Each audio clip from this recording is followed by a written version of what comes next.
अगर आप उस तरह के शख्स हैं जो घर पर अकेले होने पर भूत प्रेतों के बारे में गूगल पर सर्च करने की हिम्मत नहीं करते हैं, या अगर रात में एक चाकू के गिरने की आवाज से भी आपकी नींद उड़ जाती है और गिग्गी बंद जाती है, कोई चीज हिलने पर आपको भूत प्रेतों का डर सताने लगता है, तो पूरी रात सो नहीं पाते, तो फिर आप आगे की इस वीडियो को अपने माता पिता के साथ देखें, क्योंकि रियल लाइफ की ये पैरानॉर्मल एक्टिविटीज की भूतिया वीडियो आपके नींद कई रातों के लिए उड़ा सकती है।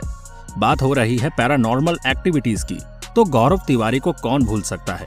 जब गौरव तिवारी अमेरिका से भारत पैरानॉर्मल एक्टिविटीज ट्रेस करने के लिए लौटे, पर उससे पहले ही एक ऐसा हादसा सामने आया जिसने सबके होश उड़ा दिए थे। ये एक पहला ऐसा केस है जो पुलिस की फाइल्स में आज तक दर्ज है, जिसका पता पुलिस भी नहीं निकाल पाई। और अगर आपको भी ऐसी ही किसी भूतिया घटना के बारे में पता है तो कमेंट बॉक्स में जरूर बताएं। तो चलिए पता लगाते हैं कि वो कौन सी ऐसी घटना है जो आज तक एक रहस्य बनकर रह गई है। पर उससे पहले हमारी वीडियो को लाइक और हमारे चैनल को सब्सक्राइब करना बिल्कुल ना भूलें। स्पेन का मैड्रिड शहर फुटबॉल के लिए जाना जाता है। इसी शहर में एक ऐसा अजीबोगरीब केस लोगों ने देखा जो आज भी लोगों के रोंगटे खड़े कर देता है। कहानी मैड्रिड के एक 18 साल की लड़की एस्टेफेनिया गुटिरेज लाजारो की है, जो स्पेन के मैड्रिड में अपने माता पिता के साथ वेलिकस में स्थित एक अपार्टमेंट में रहती थी। वो घर की सबसे बड़ी बेटी थी और कॉलेज जाने से पहले उसकी जिंदगी काफी नॉर्मल लग रही थी। एस्टेफेनिया की जिंदगी में 18 साल के पहले तक सब कुछ ठीक था, लेकिन कॉलेज जाने के बाद अचानक उसके बर्ताव में बदलाव आने लगा। वो अपने भाई को देखकर गुर्राने लगती थी, तो कभी सांप के जैसे हिस हिस की आवाजें निकालने लगती थी, दीवारों को नाखून से नोचने लगती थी। उसकी इस हरकतों से घरवाले परेशान रहने लगे। माँ बाप को एक दिन पता चला कि एस्टेफेनिया तंत्र मंत्र और काला जादू की किताबें पढ़ती है। ये सारा मामला 1990 का था। अगस्त 1991 में एस्टेफेनिया की हालत और भी ज्यादा खराब होती गई और तभी उसे मैड्रिड के एक सरकारी अस्पताल में ले गए और उसका फुल बॉडी चेकअप करवाया गया। और 3 हफ्ते तक इलाज चलने के बाद भी डॉक्टरों को कोई बीमारी दिखाई नहीं दी। डॉक्टर ने कहा ये बिल्कुल ठीक है, फिजिकली भी और मेंटली भी। 3 दिन अस्पताल में रहने के बाद एक दिन एस्टेफेनिया के माँ बाप को पता चला कि उसकी मौत हो जाती है। एस्टेफेनिया की मौत का सिलसिला यहीं खत्म नहीं होता।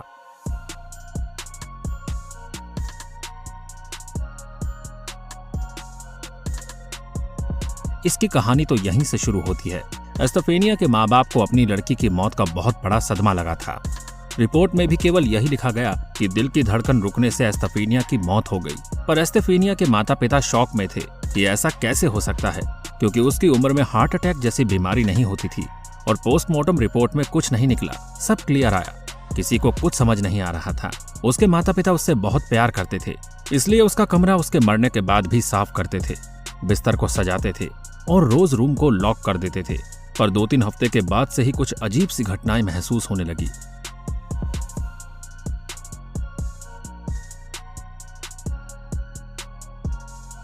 जैसे ही उसके कमरे में कोई जाता तो ठंडी हवाएं चलने लगती थी। उन्हें लगता था कि पड़ोस के किसी बच्चे का काम है जो परेशान करने के लिए ऐसा कर रहा है। जब उन्होंने एस्टेफेनिया का कमरा खोला तो देखा कि चादर जमीन पर पड़ी है, चीजें इधर उधर बिखरी पड़ी है। उन्हें ये चीज थोड़ी अजीब तो लगी, मगर वापस आकर उन्होंने सब कुछ ठीक कर दिया। 2-4 दिन बाद जब फिर से कमरे का दरवाजा खोला तो फिर से उन्हें वही चीजें देखने को मिली जो उस दिन देखी थी। इस बार तो मानो उनके होश ही उड़ गए।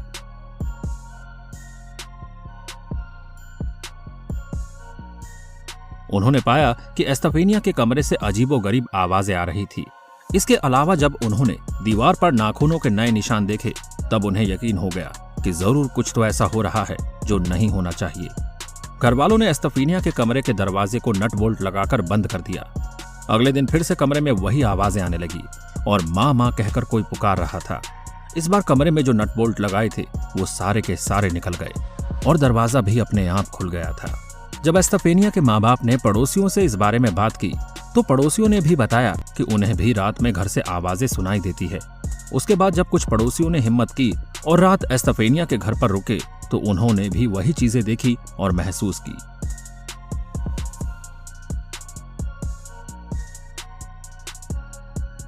टीचर ने किया खुलासा।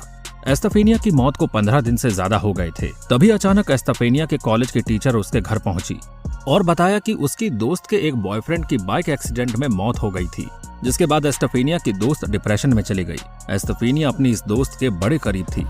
टीचर ने आगे बताया कि एक दिन जब वो स्कूल के पिछले हिस्से में गई तो उसने देखा कि 4 लड़कियां, जिनमें एक एस्तफीनिया थी और दूसरी उसकी वही दोस्त जिसके बॉयफ्रेंड की मौत बाइक एक्सीडेंट में हो गई थी, एक बोर्ड पे कुछ कर रही थी। बोर्ड के ऊपर एक गिलास उल्टा करके रखा हुआ था और वो एक एक करके उस गिलास पर उंगलियां रख रही थी। जब एस्टेफिनिया ने अपनी उंगली गिलास पर रखी तो वो गिलास हवा में तैरने लगा। इसके बाद टीचर ने उन सब लड़कियों को डांटा और उस बोर्ड को तोड़ दिया। जब नन ने उससे बात की तो पता चला कि एस्टेफिनिया भूतों से बात करती थी और बाइक एक्सीडेंट में मृत उस लड़के से भी बात की।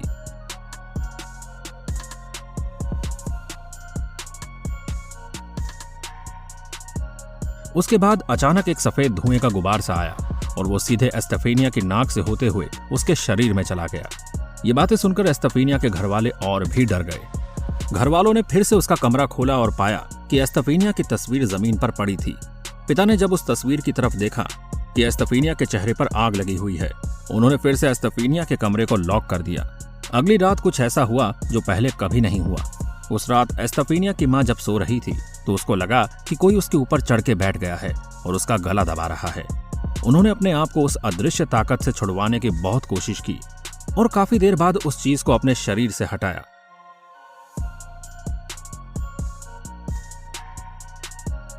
इसके बाद रात 3 बजे के करीब पुलिस को कॉल किया गया। इस दौरान पुलिस के चीफ जॉस पेड्रो के साथ 4 और सहयोगी पुलिस अफसर मौजूद थे। पुलिस जांच में कुछ नहीं मिला। पुलिस अफसरों को भी ठंडी हवाएं और अजीब आवाजें सुनाई दी। एस्टेफिनिया के कमरे में घुसते ही पाया कि तेज हवाएं चल रही है, लेकिन बाहर सब शांत था। पुलिस वालों ने एस्टेफिनिया के घर वालों को समझाया और चले गए, लेकिन पुलिस के दिमाग में यही सवाल घूमता रह गया कि आखिर माजरा क्या है। अगले दिन फिर पुलिस उनके घर पहुंची तो पिता ने बताया कि वो अपने छोटे बेटे को राइट साइड वाले बेड पर सुलाते हैं तो वो हवा में उछलकर लेफ्ट साइड वाले बेड पर चला जाता है। जब पुलिस एस्टेफिनिया के कमरे में पहुंची तो देखा कि जीसस की फोटो उल्टी पड़ी है। ये सारी बातें पुलिस की रिपोर्ट में दर्ज है।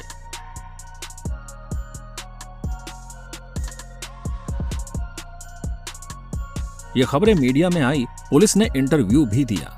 करीब 1 महीने तक इन्वेस्टिगेशन के बाद पुलिस को जब कुछ नहीं मिला तो पुलिस ने उन्हें घर छोड़ने का मशवरा दिया और उन्होंने उस घर को खाली कर दिया। ये स्पेन की सबसे बड़ी पैरानॉर्मल घटना है जब उसके पेरेंट्स घर छोड़कर चले जाते हैं। थोड़ी बहुत इन्वेस्टिगेशन के बाद पुलिस को भी जब समझ नहीं आता, इस केस को वो भी छोड़ देते हैं और अब उसके पेरेंट्स के साथ क्या हुआ किसी को पता नहीं चला। दोस्तों, आपको क्या लगता है कि उनके पेरेंट्स के साथ क्या हुआ होगा? कमेंट बॉक्स में जरूर बताइएगा। इस घटना पर एक फिल्म भी बनी है जिसका नाम वेरोनिका है। तो दोस्तों, इस वीडियो में इतना ही। अगर आपको वीडियो पसंद आई हो तो वीडियो को लाइक करें और हमारे चैनल को सब्सक्राइब करना बिल्कुल ना भूलें। शुक्रिया।